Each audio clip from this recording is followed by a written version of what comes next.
I never asked for much. A little space, a patch of ground where my plants could grow. The sweet, steady kind of life where I could come home at the end of a long shift, kick off my shoes and feel the earth under my feet. That's all I ever wanted. I'm Dr. Naomi Russell, 40 years old, big woman, big voice, and, if you ask my patience, an even bigger heart. I've spent the better part of my life in scrubs, on my feet, watching over the sick and the scared. Pediatric critical care. It takes everything out of you if you let it. Some days it does. Some nights, after standing beside a mother holding on to her child like prayer beads, there's not much left of me to bring home. But I bring what I can. And when I do, I have this place.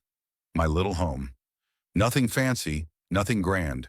Just a small house with a front yard I keep soft and green, a line of lavender at the fence, rosemary by the walkway, elderberry, sage, and a patch of chamomile where the sun hits best in the afternoons. Medicinal plants. Healing herbs. Some of them handed down from my grandmother, who believed that the ground remembers kindness if you tend to it well. This garden is my breath, my sanctuary, my peace. But peace, I've learned, is a fragile thing. It doesn't take much to break it. Just across the street lives the Whitman family, Stephen and Carolyn Whitman. Both of them white, polished, loud in the ways money lets some folks be loud. They own one of the biggest luxury car dealerships in the city. BMWs, Range Rovers, Bentleys, you name it. Their house is twice the size of mine. 3-car garage, stone driveway, big iron gate out front that opens like arms waiting to show off. They don't much care for gardens. Stephen is the kind of man who smiles at you without ever really looking at your face. Caroline, well, her smiles come with sharp edges. Sweet on the outside, but you can feel the sting underneath. We share a street. That's about all we share. I gave them the benefit of the doubt at first, told myself not to assume, but it didn't take long to see how they move through the world, like it belongs to them. The first time they parked their SUV across my driveway, I figured it was a mistake. One of their weekend parties, music loud enough to make my kitchen windows hum. Cars lined up all down the block, guests laughing like they owned the air itself. I knocked, calm, polite. "Excuse me," I said to the young man standing near the curb, drink in hand. "Could you please move your car? I need access to my driveway." He barely looked at me, waved a hand like I was the one being difficult. "It's just for a bit," he said, turning back to his conversation. I let it go that night, told myself not to start trouble over one evening. I'd seen enough trouble in my life to know how fast it can turn on women who look like me. But one time turned into two. Two turned into five. Every weekend, the same story. The Whitmans throwing parties. Their guests using my driveway like it was their own. More than once, I found tire tracks right through the edge of my garden bed. Once, one of their guests backed into my rosemary, broke the thickest stem clean in half. I stood there looking at it. Just a plant, maybe. But not just a plant. It was the plant my grandmother had pressed into my hand the day I bought this house. Said, "You plant this where you want your peace to stay." And there it was, snapped at the root. I knocked again. This time it was Caroline who answered the door. White dress, hair perfect, gold bracelet sliding down her wrist as she leaned against the frame. "Yes?" I kept my voice steady. "Your guests are parking across my driveway again, and they've damaged my garden." She tilted her head like she was looking at a child misbehaving. "Oh, Naomi," she said, dragging out my name like it tasted funny on her tongue. "It's just a few plants. You can always plant more, can't you?" I felt the words catch at the back of my throat, swallowed them down. Because here's what I know. Folks like Caroline don't need to raise their voices to tell you exactly where they think you stand. I told myself it didn't matter, that I had more important battles to fight. I had my work, I had my garden, I had my peace. But peace doesn't always hold when someone keeps stepping on it. And the Whitmans, they weren't done stepping. There's a certain kind of tired that sleep can't fix. The kind that comes from holding your tongue when you know you're right. From smiling when all you want to do is scream. From swallowing the small hurts day after day because you know what people will say if you speak up. There she goes again, angry, loud. I've worked too hard to let them call me that, so I bite my lip. I keep my hand steady. I hold my head high. But disrespect has a way of piling up. Quiet at first, like dust settling on a windowsill. You hardly notice, until one day it's so thick you can't see the sun through it. It wasn't just the driveway. It was the footprints I found through my chamomile, the cigarette butts tossed near my sage, beer bottles left tipped over against my lavender like they didn't care who lived here or what it meant to me. One morning I stepped outside, coffee in hand, ready to water the herbs before my shift. And there it was. The back wheel of Stephen Whitman's silver Escalade rolled halfway into my garden bed. Three of my elderberry stalks crushed flat beneath the tire. I stood there staring at it. The elderberry was blooming. It only blooms like that once a year. The flowers were soft, white clusters, the kind my grandmother used to dry and hang in bunches above the kitchen sink. Good for fevers, she said. Good for the soul, too. And now, smashed, broken. I didn't say anything right away. I just walked back inside, put down my cup, grabbed my phone, and snapped a photo. Date, time, damage. I started keeping records then. Quiet, neat. A notebook tucked behind the kitchen counter. Photos on my phone. Each page marked with what happened, when, and how. Not because I wanted to make trouble, but because I've learned you need proof when the world decides your word isn't enough. I could hear them laughing from across the street that night, Caroline's voice floating out through the open windows, Stephen's deep chuckle following behind. I stood at my sink, watering can still in my hands, watching the lights from their porch sparkle against the dark. I could have gone over, could have knocked again. But what would have changed? They knew. Of course they knew. They just didn't care. And that's the thing that stings the most. Not the damage, not the broken plants, but the way they looked right through me, like I was nothing more than the help they forgot to hire. Like my garden, my home, my space, none of it mattered. But it mattered to me. It mattered every time I came home after a long shift, hands aching from holding too many needles, too many IV lines, too many worried parents gripping at my arms, asking if their baby was going to make it. It mattered when I knelt in the dirt, planting the seeds myself. When I learned the weight of the watering can, the way the soil smells after rain, the soft brush of rosemary against my palm. This was my peace, and they were crushing it. Still, I kept my voice low, kept my smile polite, because that's what we're taught, isn't it? Women like me, we learn early that raising your voice makes you the problem, so we learn how to nod, how to let things slide. I told myself it would stop. I told myself they'd get bored, or maybe they'd grow up. But weeks turned into months, and nothing changed. Every Sunday, the same. Cars lining the street, engines idling at the curb, their guests stepping out in high heels and polished shoes, not once looking where they parked, not once caring if their wheels rolled over my roots. One afternoon, I came home early, just after noon. The sun was high, the air thick with heat. I saw Stephen standing by his fence, barking orders at the gardener, motioning towards some hedge he thought wasn't trimmed just right. His Escalade sat there, big as life, front tire resting halfway on my property line. I didn't hesitate this time. I crossed the street, notebook in hand, camera ready. "Stephen," I called out, firm but calm, "you're parked in my garden again." He turned, sunglasses reflecting the sky, and gave me that smile, the one I'd come to hate, the one that never reached his eyes. "It's just a little space, Naomi," he said, waving it off like swatting a fly. "There's plenty of room." I didn't move, didn't blink. "My rosemary's under that tire," I told him. "So?" He shrugged, already turning back toward his gardener. I stood there, the words hard and heavy in my chest, but I swallowed them down again. Because even now I knew if I raised my voice, they'd hear anger, not hurt. They'd see rage, not pain. So I wrote it down instead. Another line in the notebook. Another page filled with proof that the damage wasn't just to my garden. It was to my dignity. And what I didn't know then, what none of us knew, was that the ground where they kept stomping their feet was about to shift beneath them. Because life, I've found, has a way of bringing balance, even when you're not looking for it. It was a Saturday. Early afternoon. The kind of day where the sun feels heavy on your shoulders, the air thick enough to slow your breath. I had just come home from a 12-hour night shift, 3 codes back to back, a baby fighting to stay here, a mother holding onto my hand like she might drown if she let go.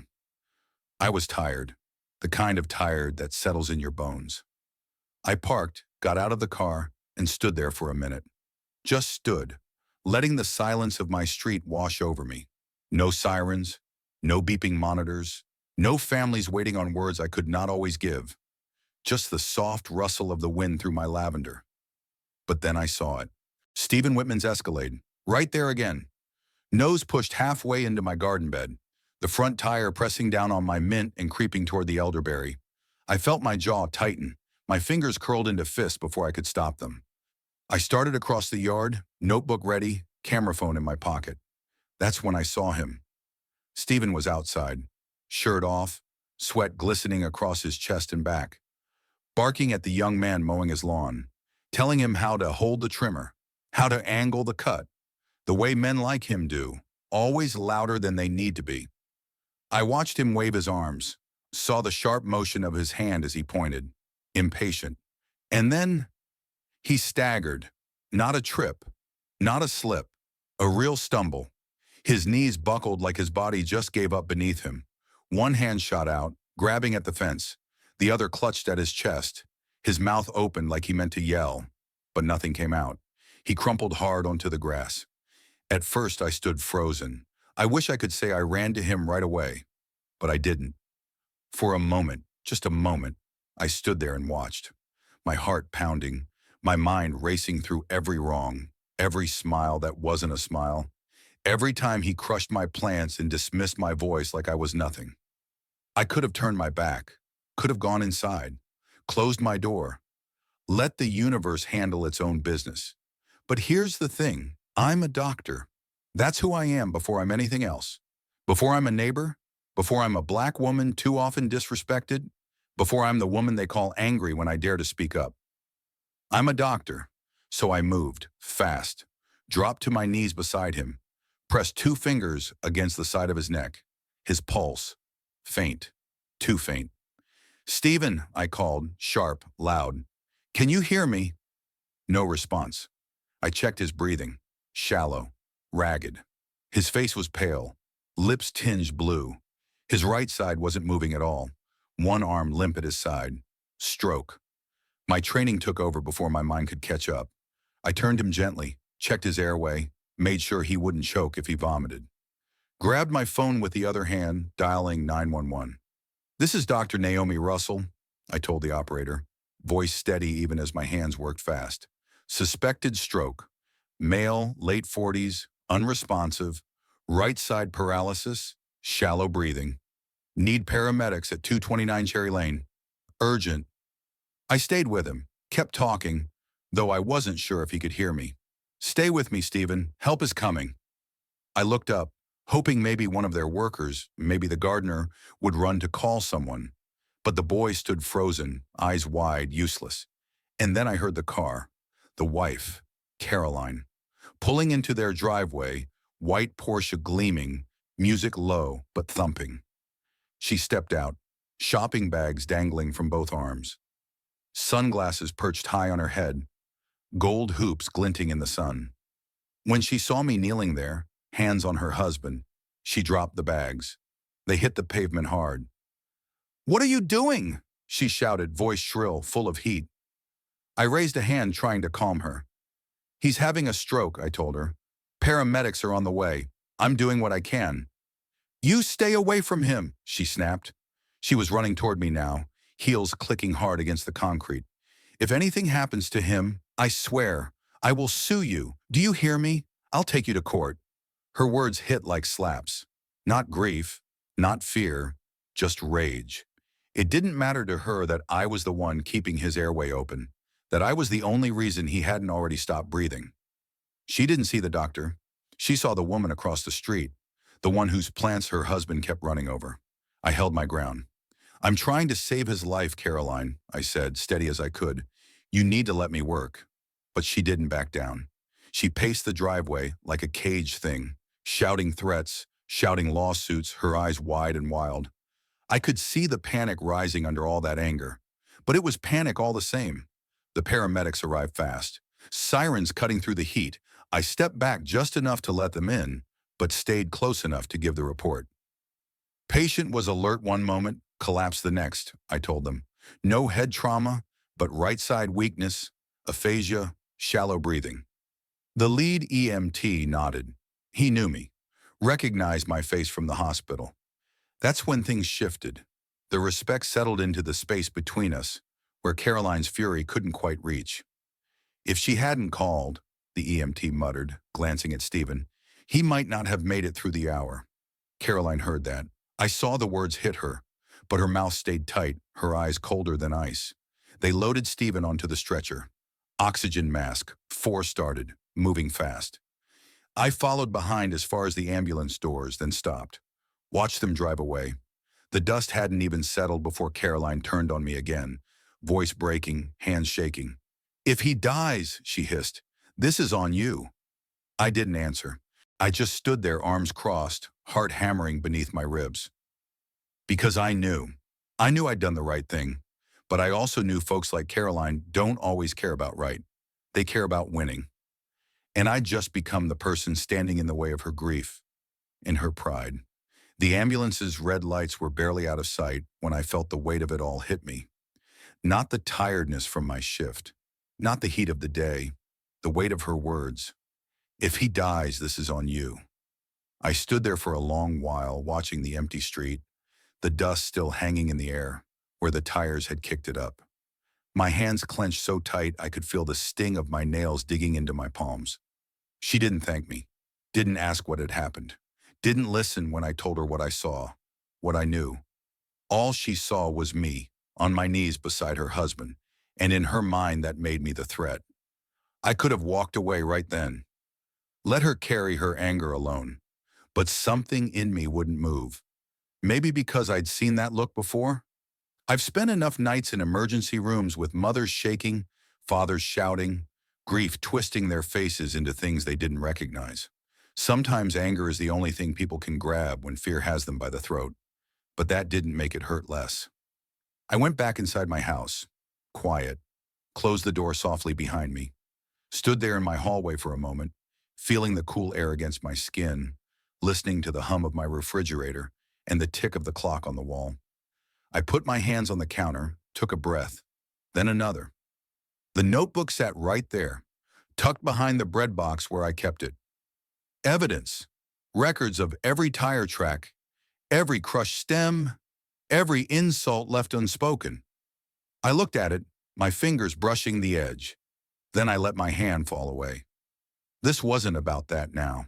This was about life, about the fragile thread that man was hanging on to, the thread I'd tried my best to keep from snapping. I didn't hear anything from the Whitmans that night.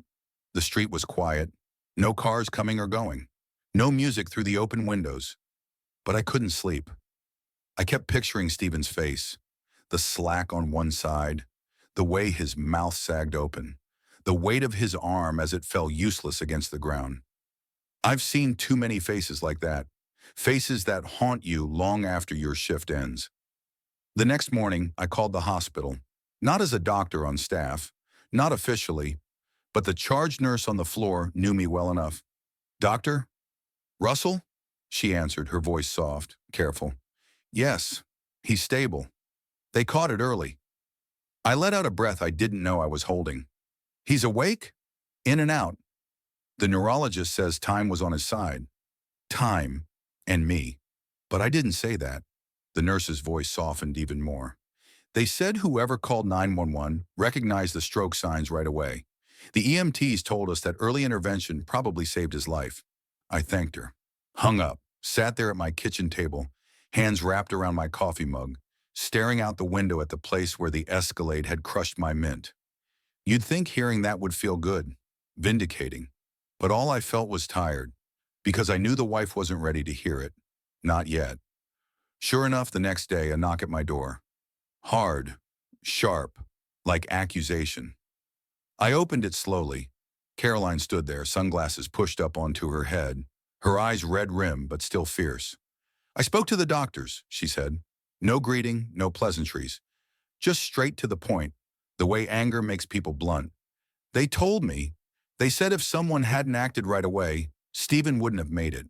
I nodded once, kept my face calm. They told me it was you. Her jaw clenched. I could see the fight in her, the part of her that wanted to spit those words out like poison. They said you saved him. I waited. Let the silence sit between us. I I didn't know, she finally said. The words came rough, scraping her throat on the way out. I didn't know what was happening. I thought. She trailed off, the sentence unfinished, the thought too ugly to say out loud. I could have made it easy for her, could have filled the space, told her it was all right, smoothed it over. But I didn't. I let her sit with it. She shifted on her feet, looking down at her hands, fingers twisting the strap of her handbag until her knuckles turned white. I was scared, she said, softer now. I didn't understand. I lashed out. I nodded again. I know, and I did. Fear makes fools of us all, but knowing doesn't erase the sting. I'm not here to ask for forgiveness, she went on, voice shaking, eyes wet. I don't expect that. I raised an eyebrow, said nothing. She swallowed hard, took a breath. I just wanted you to know I'm grateful. That's all.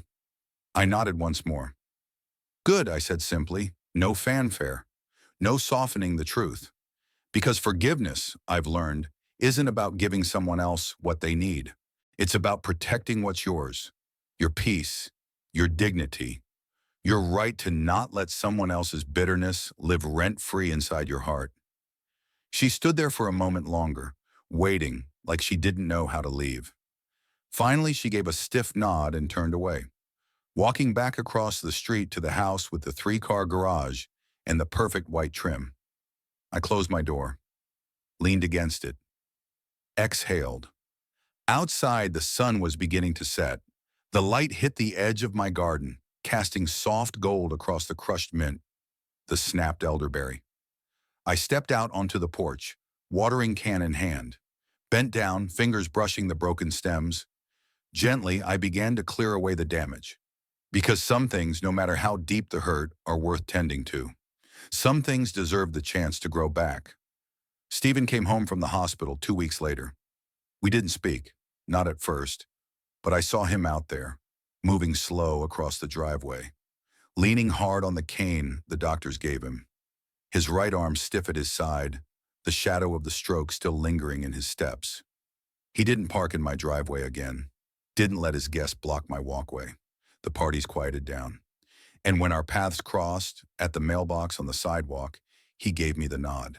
The kind of nod a man gives when he knows the score, when he knows who was there when it mattered most. Caroline, though, she was the one who changed the most. It wasn't sudden, not a flip of a switch.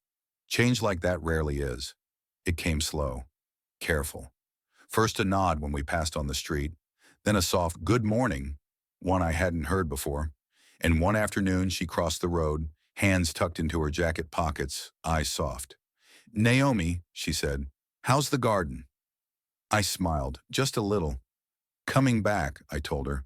Takes time. She nodded. Yeah, she said. It does. The lavender sits now at the edge of my garden, right where the escalade tore through the soil, right where the mint was crushed and the elderberry snapped. I planted them with my own hands. Watered them steady, gave them space to root deep. They're growing strong. Every evening after my shift, I sit on the porch with a cup of tea. Oliver, my old tabby cat, curls up at my feet. The air smells sweet with rosemary and lavender, the breeze soft against my skin. Sometimes I see Caroline walking beside Stephen. He moves slow, but he moves. And every so often, Caroline glances my way. When she does, she doesn't look past me anymore. She sees me. Not out of guilt, not out of obligation, but with something closer to respect. And maybe that's the real healing here. Not the words spoken, not the note tucked into my drawer, but the quiet change, the space between who we were and who we're trying to be. People like to tell stories about revenge, about standing your ground loud and proud, about getting the last word. But this was never that story. This was a story about boundaries, about holding the line without letting bitterness cross it, about standing firm, not because I wanted to win, but because I know who I am. I'm not here to be small. I'm not here to let anyone else decide my worth. But I'm not here to hate either. Hate takes too much, leaves too little. I choose something else: grace, dignity. The quiet daily work of tending to what's mine and letting others learn their lessons or not on their own time. Because healing, like gardens, doesn't happen in a rush. It happens one day at a time, one root at a time, and some of the strongest things grow slow. Thank you for taking the time to be here, to listen, and to feel this story with us. At Narrated Stories, we believe that the most powerful lessons often come from the quiet moments, the stories that don't shout but stay with you long after the last word is read. This was not just a heartwarming story about saving a life. It was a story about dignity, about boundaries, about choosing grace over anger, even when the world gives you every reason to harden your heart. It's also a reminder that behind every smile, every raised voice, every quiet stand, there are Black women like Dr. Naomi, strong, wise, and compassionate, who carry both the weight of the struggle and the power to heal. In a world that too often overlooks or underestimates us, these emotional stories matter. They reflect what real strength looks like, the kind that chooses kindness, holds steady ground, and keeps planting seeds for peace. We hope this story inspired you to pause and reflect on the spaces where you stand, your boundaries, your choices, your capacity to respond with courage, not just reaction. Because sometimes the greatest act of resistance is simply staying kind. If this heartwarming story touched something in you, if it reminded you of your own quiet battles, your own moments of grace, we invite you to share it, pass it along, leave a comment below. We would love to hear your thoughts, your experiences, or simply how this story made you feel. And if you believe that more people need to hear stories like this, stories about Black women, about quiet strength, about the beauty of respect, please like this video and subscribe to Unraveled Fates. Your support helps keep these conversations alive. Thank you for being part of this journey with Narrated Stories. Stay kind, stay strong, stay seen.